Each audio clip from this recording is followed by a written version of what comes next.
quo warranto proceeding against the same mayor was filed this morning with the Regional Trial Court in Manila as required under the rules of court.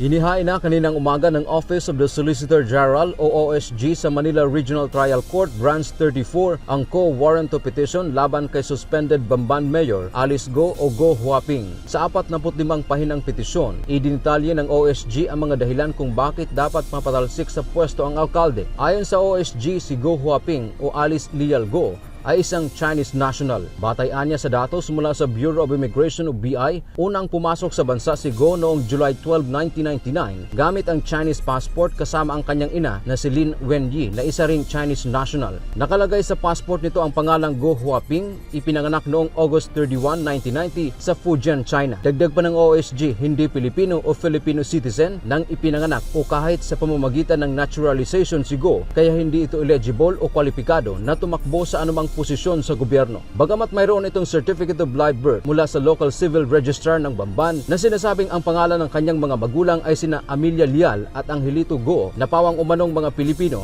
sa dokumento na nakuha ng OSG mula sa Philippine Statistics Authority o PSA, ang mga nasabing magulang ni Go ay wala sa kanilang record. Dagdag pa ng OSG, nakagawa si Go ng serious dishonesty na ground o sapat na dahilan para maalis siya sa pwesto. Kabilang narito ang paulit-ulit niyang pagsisinungaling sa pagsasabing siya ay Pilipino sa mga public document tulad ng kanyang Filipino passport, voters registration record at certificate of candidacy o COC nang tumakbo siya sa Bamban noong 2022 elections. Gayon din ang hindi nito pagsasabi ng katotohanan sa pagdinig ng Senado kahit na siya ay under oath. Kaya naman sa huli, hiniling ng Solicitor General sa Korte na bukod sa pagpapawalang bisa sa proklamasyon ni Go na nanalong alkalde sa Bamban noong May 10, 2022, nais din ng SOLJE na alisin ito sa pwesto. Walang tugon ang abogado ni Go sa hiling na makapanayam ng UNTV News upang makuha ang kanyang panig sa isyu. Samantala, nagpasalamat naman ang OSG sa Senado dahil sa kanilang findings na nakatulong anya para sa paghahain nila ng isang pulidong kaso.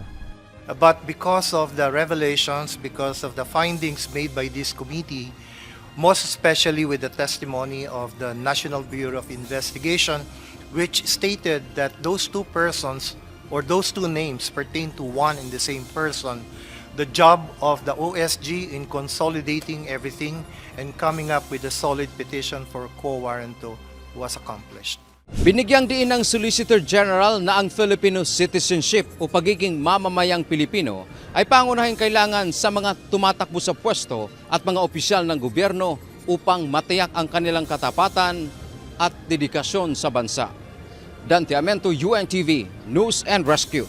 Diyos ang aming sandigan, serbisyo publiko ang aming pinahahalagahan.